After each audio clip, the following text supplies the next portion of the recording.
Hi friends, welcome to Priya rocks. இன்றைக்கி நம்ம ரவா பொங்கல் எப்படி பண்ணலான்னு பார்க்கலாம். அதுக்கு ஃபஸ்ட்டில் ஒரு கப் ரவையை வறுத்து வச்சுக்கோங்க. அப்புறம் கொஞ்சம் கருவேப்பிலை, இஞ்சி, பச்சை மிளகாய், ஜீரகம், நல்ல மிளகு.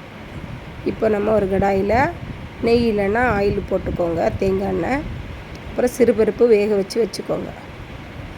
இப்போ இந்த ஆயிலில் இஞ்சி, பச்சை மிளகாய், கருவேப்பிலை, ஜீரகம், நல்ல மிளகு போட்டு கொஞ்சம் வதக்கிக்கிட்டு ஒரு ஸ்பூன் போல் பெருங்காயத்தூளும் போட்டுக்கலாம். அப்புறம் இதில் 3 கப் தண்ணி ஊற்றிக்கலாம். 3 கப் தண்ணி ஊற்றின அப்புறமா கொஞ்சம் சால்ட்டு, கொஞ்சம் கொதிக்கிற டைமில் கொஞ்சம் மஞ்சத்தூள் போட்டு நல்லா கொதிக்கட்டும். இன்னும் இதை கொதிச்சிருச்சு. இப்போ நம்ம வறுத்து வச்சுருந்த ரவையை போட்டுக்கலாம். போட்டு நல்லா மிக்ஸ் பண்ணி கொடுங்க. உடனே மிக்ஸ் பண்ணிவிடுங்க, இல்லைன்னா கட்டி பிடிச்சிடும். நல்லா மிக்ஸ் பண்ணிவிட்டு அப்புறமா வேக வச்சுருந்த சிறுபருப்பு இருக்குல்ல, அது சிறுபருப்பு வேக வைக்கிறதுக்கு முன்னாடி கொஞ்சம் வறுத்து போட்டுக்கோங்க. அப்போ தான் நல்லா வாசமாக இருக்கும்.